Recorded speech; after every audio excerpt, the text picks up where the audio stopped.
ପାଇବ ପୁରା ତଳକୁ ପାଣି ଅଛି କିନ୍ତୁ କୂଅରେ ପାଣି ପିଇ ପାରିଲା ନାହିଁ।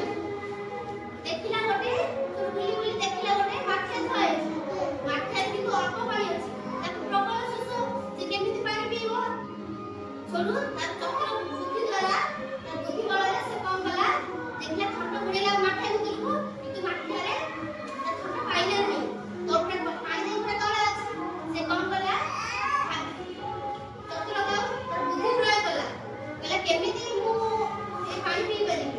ସେ ଦେଖିଲା ତା ପାଖରେ ଗୋଡ଼ି ପଥର ସବୁ ପଡ଼ିଛି। ତା ବୁଦ୍ଧି ବଳ ଦ୍ୱାରା ସେ ଗୋଡ଼ି ପଥରକୁ ଗୋଟେ ଗୋଟେ ଆଣି ମାଠିଆ ଭିତରେ ପୁରେଇଲା।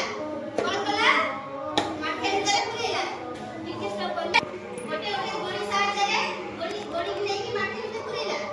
ଯେତେବେଳେ ଗୋଟେ ଗୋଟେ ଗୋଡ଼ି ସେ ମାଠିଆ ଭିତରେ ପୁରେଇଲା, ବହୁତ ଗୋଟେ ଗୋଡ଼ି ନେଇକି ପୁରେଇଲା ପଥର, ପାଣି ଧୀରେ ଧୀରେ ଧୀରେ ଧୀରେ ଉପରକୁ ଉଠିଲା। ତା ପାଖାପାଖି ଯେତେକ ଗୋଡ଼ି ଥିଲା, ପାଖାପାଖି ଯେତେ ଗୋଡ଼ି ଥିଲା ତା ଆଣିକି ତା ମାଠିଆ ଭିତରେ ପୁରେଇଲା। ମାଠିଆର ପାଣି ଯେତେବେଳେ ଉପରକୁ ଆସିଲା, ସେ ପାଣି ପିଇଲା। ପାଣି ପିଇ ତା ବୁଦ୍ଧିଟା ପଳେଇଲା। ତାହେଲେ ଆମେ